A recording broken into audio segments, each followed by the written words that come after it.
Assalamualaikum teman-teman, ketemu lagi di channel YouTube Airin Nas.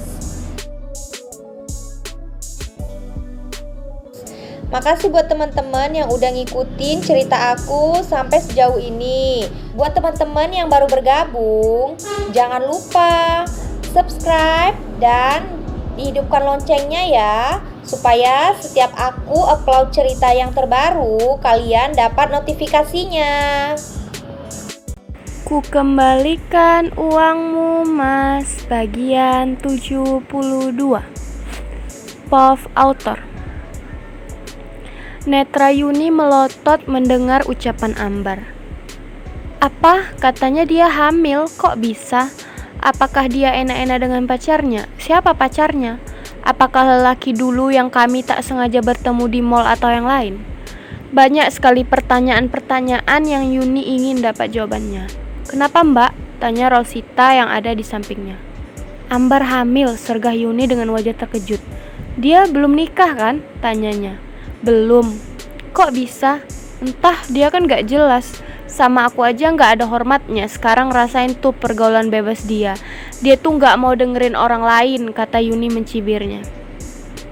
Saat mereka sedang berdiskusi dengan berbisik-bisik, tiba-tiba Hamdan keluar saja dan dia terkejut mendapati Yuni dan lainnya sedang ada di luar. Yuni dan yang lainnya juga kaget karena tak memperhatikan lagi. Dan tiba-tiba Hamdan sudah ada di depannya. Yuni, kapan kamu datang? Tanya Hamdan dengan heran. Baru saja kami datang mau menjenguk, ucap Yuni sambil mengulas senyum. Dia merasa tak enak karena sudah menguping informasi penting dari keluarga Hamdan. Oh, ucap Hamdan dengan risau. Ibu tak sadarkan diri, mari masuk, katanya. Kami di luar saja mbak, kata Wira membimbing Rosita duduk di bangku rumah sakit. Yuni mengangguk dan masuk bersama Fatih untuk melihat lebih dekat kondisi Bu Rowina. Ambar sedang menangis sesenggukan karena dia bersedih hati. Ibunya sakit dan tak sadarkan diri. Dia merasa bersalah karena sudah membuat ibunya terluka dan tak sadarkan diri. Apalagi dia sendiri mengaku ke Hamdan kalau dia sedang hamil. Karena perbuatan yang sudah membuat Bu Rowina terbaring koma dengan berbagai alat bantu kesehatan. Kenapa ibu bisa seperti ini mas? Tanya Yuni saat dia berada di ruang privat Bu Rowina. Hamdan memandang tajam Ambar. Entah, aku tak tahu pasti kenapa, tetapi kata Ambar dia jatuh dan terbentur kepalanya sehingga jadi seperti ini. Apa kata dokter mas? Katanya ibu harus diperiksa lebih insentif. Karena ini menyangkut kepala, mungkin ibu perlu di CT scan dan ronsen juga di beberapa bagian tubuh untuk mendeteksi mengapa dia tak sadar, tetapi belum bisa karena dia sedang tak sadar. Hamdan terduduk dan menghela napas panjang melihat kondisi ibunya. Kenapa cobaan datang bertubi-tubi seperti ini membuat dia menjadi bersedih hati. Hamdan berharap ibunya bisa segera sembuh. Ini semua gara-gara kamu, Mbar. Siapa yang membuat kamu hamil? Ucap Hamdan dengan suara sedikit tinggi. Ambar terhenyak karena Hamdan memarahinya. Dia melihat gusar pada Yuni yang sudah tahu dia hamil di luar nikah. Mas, mengapa membuka aib seperti ini di hadapan orang lain? Kata Ambar merasa malu. Hamdan melihat ke arah Yuni. Dia bukan orang lain, dia ibu dari anakku. Meskipun kami sudah cerai, dia tetap ibunya Cecil dan wanita yang berjasa menyelamatkan hidupku. Hamdan melirik Yuni sesaat. Perkataan Hamdan membuat Yuni merasa dihargai. Mengapa dia bisa punya rasa setelah mereka berpisah? Saat masih suami istri, hanya cacian dan hinaan yang dirasakan. Namun setelah berpisah, orang lain bagaikan keluarga sendiri.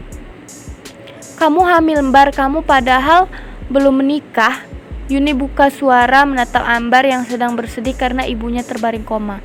Aku kilaf, aku merasa bersalah, aku gak sengaja, katanya sambil berderai air mata. Siapa lelaki yang menghamili kamu? Hamdan berkata sengit walau suaranya diredam karena ibunya terbaring tak sadarkan diri.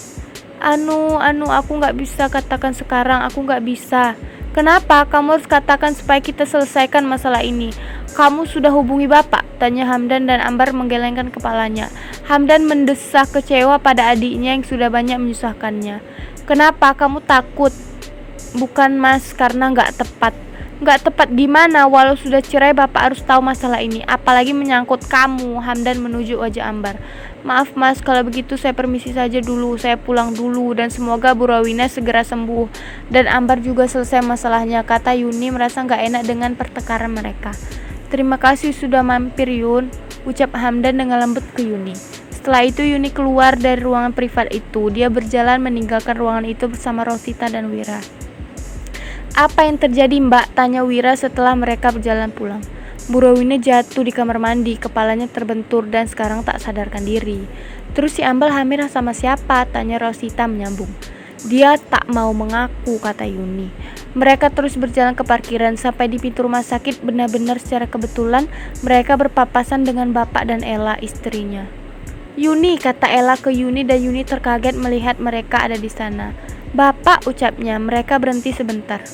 Mbak, kami tunggu di mobil ya, kasihan Rosita, ujar Wira dan Yuni mengiyakan. Setelah adiknya pergi, Yuni masih ditemani anaknya berbicara sebentar menyapa bapak dan istri keduanya itu.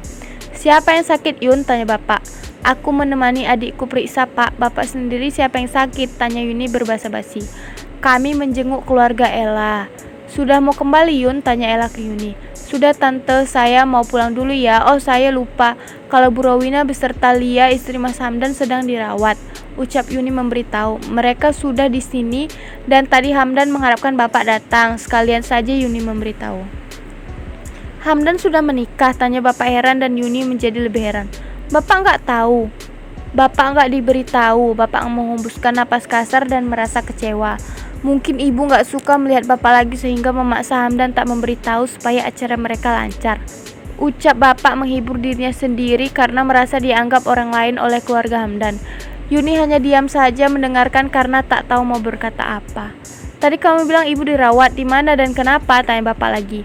Dia tak sadarkan diri dan dirawat intensif, kata Mas Hamdan jatuh dari kamar mandi. Bapak lebih baik melihat saja secara langsung, ucap Yuni memberi saran. Ya, kami sudah di sini dan akan sekalian ke sana. Terima kasih informasinya Yun, bapak mengulas senyum. Kalau begitu saya pulang dulu, mari Tante Ella, ucap Yuni dengan sopan. Dia kemudian berlalu setelah memberitahu di ruangan apa Bu Rowina dirawat. Sementara bapak dan Ella setelah selesai mengunjungi keluarganya, mereka menyempatkan datang ke ruangan Bu Rowina dan ingin melihat lebih dekat apa yang terjadi sebenarnya. Bapak dan Ella sudah berada di depan kamar Bu Rowina, tetapi dia ragu untuk masuk ke sana. Dia malas ribut-ribut. Bapak menghembuskan napas kasar dan Ella mengelus lengan suaminya. Mereka sudah di sini dan tak enak juga bila tak menyempatkan diri untuk menjenguk. Saat pintu sudah terbuka sedikit dan mereka tak menyadari kedatangan bapak serta Ella. Hamdan dan Ambar sepertinya masih bertikai. Bapak dan Ella tak sengaja mendengarkan. Kamu mau kemana mas? Tanya Ambar. Mau ke ruangan Lia, dia juga pendarahan. Terus siapa yang di sini? Ya kamulah, gara-gara kamu ibu juga jadi begini dan kamu seharusnya tanggung jawab. Hamdan mencibik kesal ke Ambar. Aku nggak ada niat dan ibu jatuh saja mas. Hamdan diam dan Ambar menyambung. Mas, kamu jangan katakan apa-apa sama bapak ya, jangan bilang apapun mas. Kenapa? Biar bapak tahu beginilah kelakuan anaknya, biar dia merasa bersalah karena sudah menelantarkan kita, ucap Hamdan ketus. Ambar merasa takut. Tetapi aku takut mas. Kamu takut, tetapi saat berbuat kamu gak takut, serga Hamdan berkilat marah. Kamu juga salah mas, kamu juga membuat Mbak Lia hamil lebih dulu. Bodoh kamu. Jadi itu yang kamu tiru? Hamdan menunjuk wajah Ambar heran pada adiknya. Tak sangka apa yang dilakukannya juga dilakukan Ambar. Mas, jangan beritahu kalau aku hamil, pinta Ambar, dan bapak terkejut mendengarkan pertikaian mereka. Aku pergi saja dulu, kamu di sini, dan kalau ada apa-apa kamu hubungi aku, serga Hamdan ke Ambar, dan dia berniat meninggalkan ruangan itu. Saat dia berjalan keluar, dia terkejut melihat bapak dan istrinya sudah ada di depan ruangan ibunya. Sejak kapan mereka ada di sana? Bapak, ucap Hamdan. Ambar terkaget mendengar nama bapak dan dia segera melihatnya. Dia membulatkan mata saat bapak sudah di sana bersama istri keduanya. Tersambung. Makasih ya teman-teman udah meluangkan waktu membaca novel aku. Sampai jumpa di cerita selanjutnya.